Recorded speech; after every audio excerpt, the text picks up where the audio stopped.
ఇప్పుడు అంతా social media trend కదా. సోషల్ మీడియాలో వైరల్ అవుతందుకు ఒక్కొక్కరు ఒక్కో రకమైన చిత్రకథలు పడతారు. కొందరేమో పాటలు పాడతారు, కొందరేమో డాన్సులు చేస్తారు, కొందరు అయితే పానాలను గాలికి వదిలేసి ఆటోల మీద బండ్ల మీద స్టంట్లు చేస్తారు. అయితే ఈ పుల్లగాడు వీళ్ళందరికి మించి ఇంకో రకం అన్నట్టు. ఇక చూడు ఇక గంత స్పీడ్ పోతున్న రైల్లో ఎట్లా ఫీట్లు చేస్తాడో. ఓరి పుల్లగా ఏమన్నా అయితే మీ అవ్వయ్య ఎంత బాధపడతారా.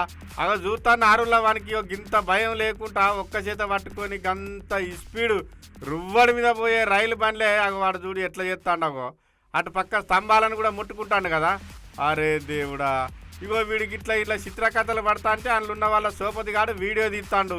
ఇగో ఇది ఎక్కడ జరిగిందో తెలియదు కానీ ఆ వీడియో తీసే సోపతిగాడని చెప్పాలి కదా. అరే ఏమన్నా ఉంటే గిసొంటి ఫీట్లు చేయొద్దురా, పానాల మీదకి వస్తుందిరా, ఏమన్నా అయితే అందరు బాధపడతారని ఆ పుల్లగాడని చెప్పాలి కదా.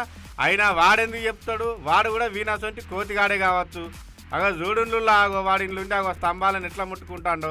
ఓరి పొల్లగా అరే ఇది మంచి పద్ధతి కాదురా, అట్లా చేయకు, అట్లా చేసుడు తప్పు. అరే పడతావు రాజారా తమ్మి చూసుకో, ఇక చేసిన కాడికి చాలు. కానీ ఇక నీ టాలెంట్ మస్తు మంది చూసిన కానీ లోపలికైతే రా, లోపలికి రా. అబ్బర కొడుకా పానం బోనే పోయినట్టున్నది, స్తంభానికి దా కింద పడ్డాడు. వాళ్ళ సోపతి గాడు లాభోదీపా అని వెళ్ళి పెడితే ఇప్పుడు ఏం లాభం, రైలు బండి ఆగుతుందా ఇప్పటికిప్పుడు? ఆగినా ఏం లాభం, మన పానం ఉన్నదో గాలిలో కలిసిపోయిందో తెలియదు. ఏదన్నా టాలెంట్ ఉంటే ఏదన్నా అవకాశం వచ్చేదాకా వెయిట్ చేసి అక్కడ ప్రదర్శించుకోవాలి. కానీ గిసొంటి తిక్క పనులు చేసి పానం తీసుకొని తల్లిదండ్రులకు దుఃఖాన్ని మిగిల్చొద్దంటానికి ఈ వీడియో చూసిన జనాలు.